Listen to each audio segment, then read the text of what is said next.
warahmatullahi wabarakatuh. Bismillahirrahmanirrahim.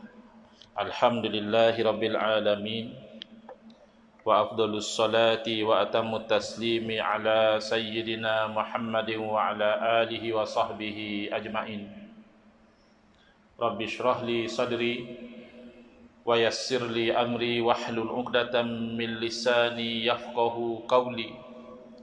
Subhanaka la ilma lana illa ma 'allamtana innaka antal alimul hakim. Allahumma akhrijna min zulumatil wahmi wa akrimna binuril fahmi waftah alaina bima'rifatil ilmi wa sahhil akhlaqana bil hilm waj'alna mimman yastami'una al-qawla fayattabi'una ahsana. Allahumma ati nufusana taqwaha wa zakkiha anta khairu man zakkaha anta waliyuha wa maulaha. Allahumma arinal haqqa haqqan warzuqna ittiba'ah wa arinal batila batilan warzuqna ijtinabah. Allahumma anfa'na bima 'allamtana wa 'allimna ma yanfa'una wa zidna ilman wa huda. Amma ba'd. Alhamdulillah, muslimin muslimat, hadirin hadirat yang saya hormati, moga-moga kita semua dirahmati dan diberkati oleh Allah Subhanahu wa taala. Syukur kehadirat Allah Subhanahu wa taala, pada malam ini insya-Allah kita menyambung pengajian anjuran Masjid Sultan Salahuddin Abdul Aziz Shah, Masjid Negeri Shah Alam, menggunakan kitab Nurul Huda, Cahaya Hidayah, yang disusun oleh guru saya Al-Fadil Ustaz Haji Adnan Ibn Haji Muhammad Samman hafizahullahu ta'ala wa nafa'ana bihi wa bi'ulumihi fid daraini amin. Mensyarahkan kitab ayahanda beliau dan juga guru saya almarhum Tuan Guru Haji Muhammad Samman bin Haji Muhammad Khan rahimahullah wa nafa'na bihi wa bi'ulumihi fid daraini amin. Ini merupakan kuliah yang kedua ya, kita membaca kitab ini. Kita sampai ke muka surat 9, iaitu Mabadi yang 10. Kita telah sebut dalam kuliah pada bulan yang lalu. Mabadi ini perkataan bahasa Arab dalam bentuk jamak iaitu plural daripada perkataan mabda. Kalau satu singularnya mabda, kalau plural jamaknya adalah mabadi. Daripada perkataan bada'a yabda'u yang bererti bermula. Apabila ditambah huruf mim di hadapan, dia berubah menjadi ismu makanin, dia menjadi nama tempat. Misalnya ta'ima yat'amu, makan, tambah huruf mim jadi mat'am, tempat makan, restoran. Ghasala yaghsilu, basuh, tambah mim jadi maghsal, tempat basuh. Jadi bada'a yabda'u asalnya bermakna bermula, maka mabda' artinya tempat permulaan. Di dalam konteks ini bermakna perkara-perkara asas, perkara-perkara elementary yang perlu diketahui apabila seseorang itu belajar sesuatu ilmu apa pun. Salah satunya adalah ilmu tauhid. Dan insya-Allah dengan mengetahui dan memahami mabadi permulaan yang 10 ini, ilmu seseorang itu akan menjadi tahqiq, akan menjadi mantap dan sukar untuk digoyang dan dikelirukan. Mabadi artinya permulaan atau tempat bermula sesuatu ilmu. Tanpa mengetahuinya, ilmu seseorang itu tidak akan menjadi kemas dan tahqiq. Soalan, manakah yang dikatakan mabadi yang 10 bagi ilmu tauhid itu? Kerana mabadi itu sama saja. Ilmu apapun mabadinya sama, tetapi keterangan dari mabadi itu akan berbeza-beza. Jawapan iaitu yang pertama hadduhu, hadnya, iaitu pengertiannya. Setiap ilmu tu ada ta'rif, ada definisi bagi ilmu. Yang kedua, maudhu'uhu, maudhu'nya, ya, diterjemahkan di sini hantarannya. Yang saya percaya terjemahan itu agak tidak membawa kepada kefahaman, ya, di zaman kita sekarang ini. Mungkin kalau kita sebut maudhu' itu adalah subjek. Apakah subjek matter? Apakah topik perbincangannya? Yang ketiga, wadhi'uhu. Kalau maudhu' isim maf'ul yang dihantarkan, hantarannya. Wadhi' diterjemahkan yang menghantarkannya. Dalam konteks ini bermakna siapakah orang yang menyusun ilmu ini sebagai satu susunan. Yang keempat, ismuhu, apakah nama ilmu ini. Yang kelima, ghayatuhu, apakah tujuan, ya, yang spesifik dari ilmu ini. Yang keenam, hukmuhu, hukumnya, apakah hukum, ya, belajar ilmu ini. Adakah wajib kena belajar, ataupun adakah sunat, ataupun adakah ilmu yang haram. Jadi setiap ilmu tu ada hukumnya. Yang ketujuh, maksuduhu, kalau kita terjemah tujuan juga, tetapi tujuan yang lebih umum, ya, yang lebih besar dan menyeluruh. Yang kelapan, istimdaduhu, daripada istamadda yastamiddu. Kalau madda yang muddu menghulurkan, istamadda yastamiddu menarik, mengambil. Maka istimdaduhu tempat ambilannya, atau mungkin dalam bahasa kita sekarang ini sumbernya. Mana datangnya ilmu ini, diambil dari mana. Yang kesembilan, nisbatuhu, bandingan ilmu ini, posisinya berbanding dengan ilmu-ilmu lain berada pada posisi mana. Dan yang ke-10 dan terakhir, faidatuhu, apakah faedah, benefit daripada belajar ilmu ini. Jadi kita mulai dengan al-mabda'ul awal, perkara asas yang pertama tentang ilmu tauhid, iaitu pengertiannya, ya, ta'rif ilmu tauhid. Sebenarnya dengan ta'rif sahaja pun, kalau orang itu faham, insya-Allah dia mampu menangkis serangan kekeliruan yang berlegar-legar sekitar ilmu tauhid, terutamanya kebelakangan ini. Cuba lihat, apa dia hadnya, yakni pengertiannya ilmu tauhid itu apa? Jawapan, adapun had atau pengertian, atau kita kata definisi ataupun ta'rif ilmu tauhid itu ialah diketahui dengan dia, yakni dengan ilmu tersebut, bahawa sesuatu itu satu. Ini ta'rif secara lughawi, secara bahasa. Asalkan kita tahu sesuatu itu satu, maka itu tauhid. Kadang-kadang ada orang dia bergurau, dia kata kebanyakan kita ni, lelaki ni adalah muwahhid, ya, orang yang bertauhid. Kenapa? Kerana isterinya hanya satu, ya, belum berani tambah jadi dua, jadi tiga. Dia bergurau begitu. Ya, kita faham ikut tauhid di ilmu akidah. Rupanya dia kaitkan dengan perkahwinan. Ya, orang yang muwahhid, kata dia, yang beristeri satu. Kalau isteri dua, musyrik lah. Sebab dia mensyirikkan isteri dia. Tapi bukan itu yang kita kendaki di sini. Yang kita fokus di sini adalah ta'rif dari segi istilah, iaitu ilmu yang membahaskan, yang membicara dan membincangkan beberapa aqaid agama yang didatangkan dengan beberapa dalil yang yakin. Ta'rif yang baik, dia kena bersifat inklusif and at the same time eksklusif. Dalam bahasa Arab dipanggil jami' mani'. Jami' itu inklusif. Apa yang layak masuk dalam ta'rif, hendaklah termasuk dengan ta'rif itu. Mani' berarti menghalang, eksklusif. Ya, apa yang tidak layak termasuk dalam ta'rif, hendaklah terkeluar dengan ta'rif tersebut. Baik. Jadi kita lihat ada beberapa elemen dalam ta'rif ini. Pada istilah iaitu ilmu. Itu yang pertama. Ilmu tauhid ia ilmu, knowledge. Kalau nak pergi pada amal itu nanti pergi pada fiqh. Kalau nak pergi pada penghayatan itu pergi pada tasawuf, ya. Ini ilmu, kita tahu. Tapi ilmu ni bincang apa? Yang membahaskan beberapa aqaid agama.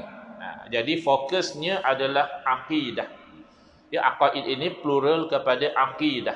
Jadi dia bincang tentang keyakinan agama. Jadi sudah dua ya. Pertama ilmu, yang kedua membahaskan beberapa aqaid agama, yang ketiga didatangkan dengan beberapa dalil. Maknanya ada dalilnya. Bukan hanya percaya, yakin semata-mata begitu sahaja, taklid kepada nenek moyang misalnya. Oleh kerana nenek moyang percaya begitu, maka kita juga percaya begitu, tidak. Ilmu tauhid ini ada dalil.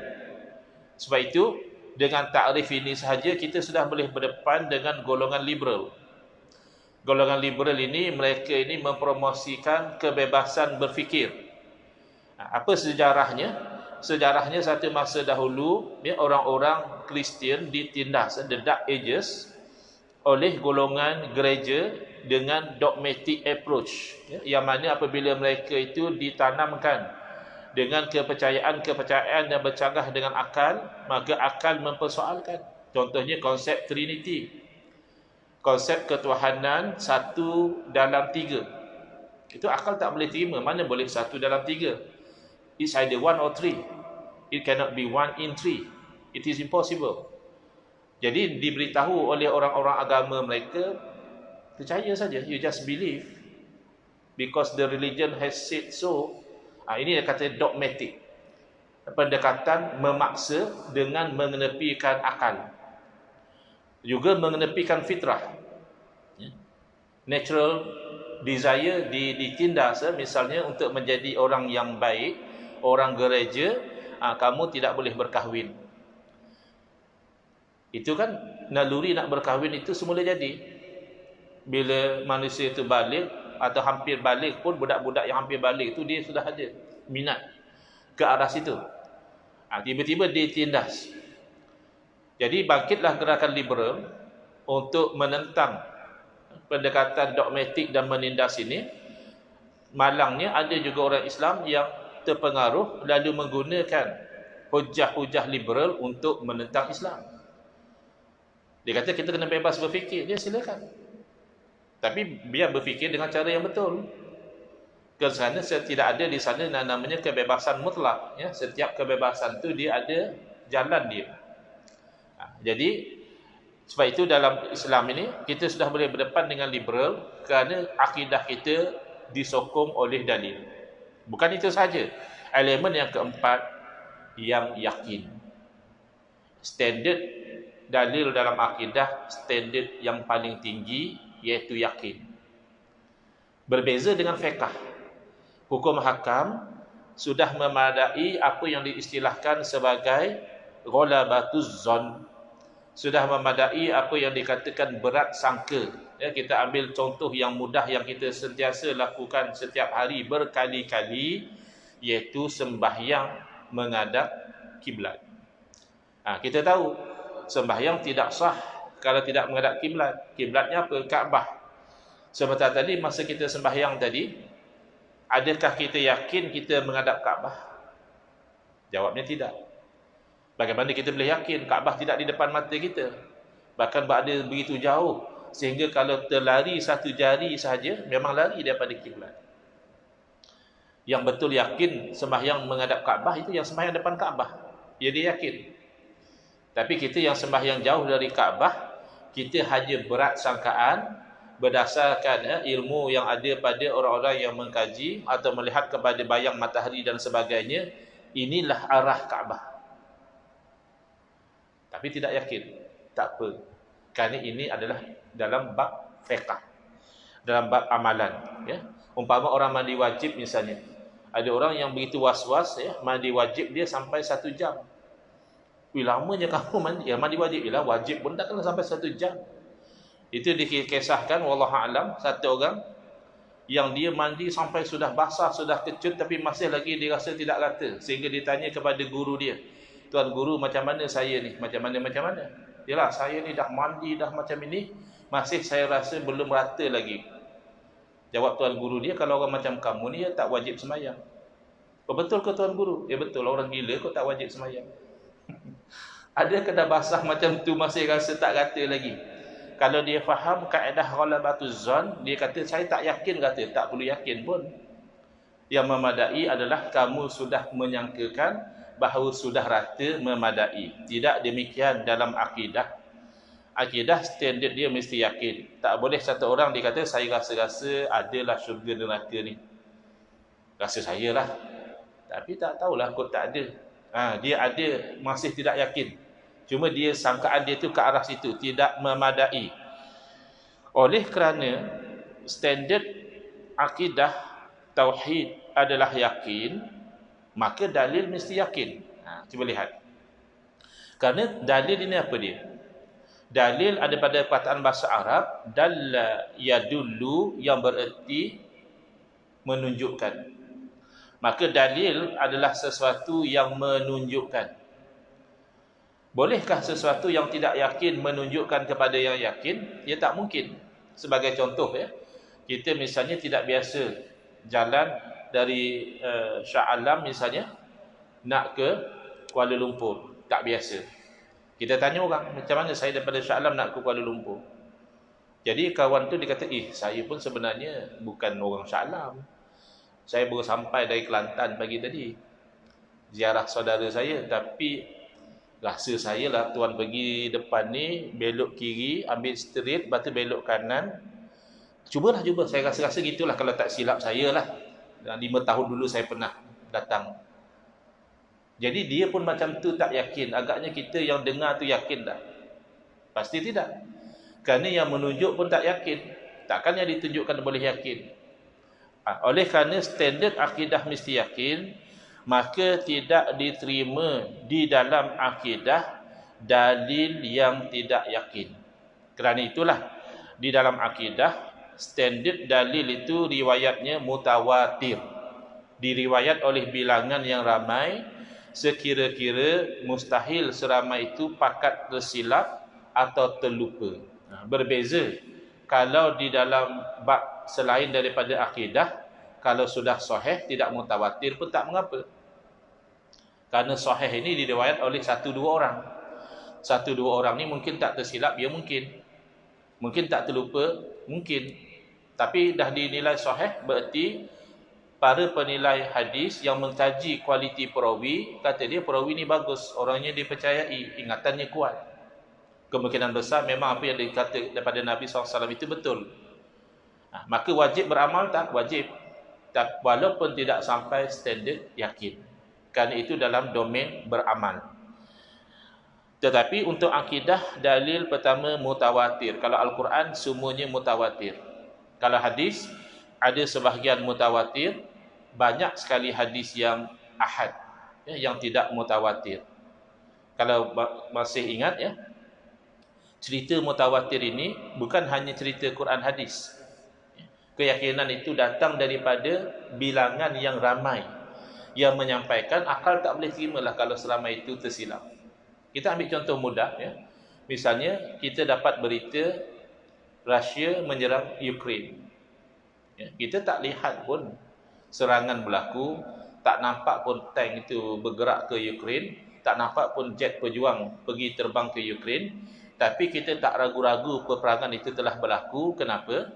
Kerana perkhabaran itu sampai melalui pelbagai sumber. Tak mungkin pakat tersilap. Mungkin first day sampai berita itu kita masih ragu-ragu. Dapat WhatsApp, kawan hantar, Rusia dah serang Ukraine. Betul ke ni? Fake news kot? Ke apa ni? Belum lagi ke? Pada mula-mula kita dapat tu mungkin belum standard yakin lagi. Tapi sudah banyak jalur yang memberitahu, kita sudah yakin. Padahal itu bukan Quran hadis. Kenapa kita yakin? Ya kerana mutawatir. Jadi Al-Quran kesemuanya mutawatir, hadis ada yang mutawatir, banyak hadis ahad. Tapi bila sahih wajib beramal. Untuk akidah kita lihat bagaimana Al-Quran ayatnya tidak dijadikan sandaran dalam akidah. Berarti ya, ini penting. Ini bab takrif saja. Tidakkah tadi Ustaz katakan Al-Quran semuanya mutawatir, oleh itu Al-Quran semuanya yakin? Ya betul. Tapi yakin daripada sudut mana? Ada 2 sudut. Yang kita kata mutawatir itu dia menyelesaikan masalah subut. Bahawa memang Al-Quran itu daripada Rasulullah sallallahu alaihi wasallam langsung tidak ada keraguan. Bahkan tidak boleh kita meragu-ragukan ini ya ke Quran ke bukan ke, tak boleh. Boleh bawa kepada kufur ya kalau orang meragu-ragukan demikian. Tetapi ada sudut yang kedua namanya dilalah. Boleh baca dalalah, ada juga boleh baca dulalah ya. Yang biasa orang sebut dilalah. Iaitu dilalah ini sesuatu lafaz itu menunjukkan kepada makna apa. Ini lafaz maknanya apa? Itu namanya dilalah. Ada kalanya terang sekali maknanya. Ada kalanya kabur ya maknanya. Maka Al-Quran daripada sudut lafaz Al-Quran menunjukkan kepada makna apa, itu boleh jadi yakin, boleh jadi zon. Maknanya ada keraguan. Macam mana Ustaz? Kan Quran. Ya Quran.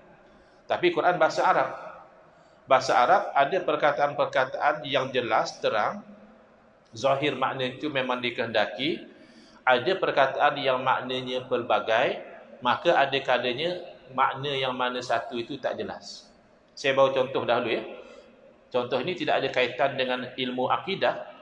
Tapi boleh menerangkan bagaimana Al-Quran dari sudut dilalah, daripada sudut lafaz menunjukkan kepada makna, maka itu ada keraguan.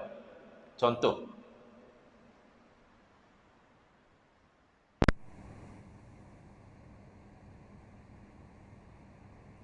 firman Allah SWT, wal mutallaqatu yatarabbasna bi anfusihinna thalathata quru. Mutallaqat, perempuan-perempuan yang dicerai oleh suami mereka. Yatarabbasna, hendaklah mereka itu beriddah. Ada tempoh menunggu. Ada grace period. Tak boleh misalnya semalam suami cerai, hari kahwin dengan orang lain. Tak boleh. Ada satu grace period dia kena observe. Ya. Yatarabbasna bi anfusihinna thalathata quru. Tempoh menunggu ini, waiting period ini adalah selama 3 quru. Cuba tengok. Kalimah salasah dalam bahasa Arab maknanya jelas, iaitu 3. Itu namanya dilalah. Dilalah salasah menunjukkan kepada bilangan 3 itu yakin, qat'i. Maka tidak ada ulama yang memahami dengan makna lain. Semua memahami salasah maknanya 3. Semua berfatwa orang yang perempuan yang dicerai oleh suami iddahnya 3 kali quru. Ya, perempuan yang merdeka, bukan hamba, bila suami dia cerai, dia kena beriddah selama 3 quru.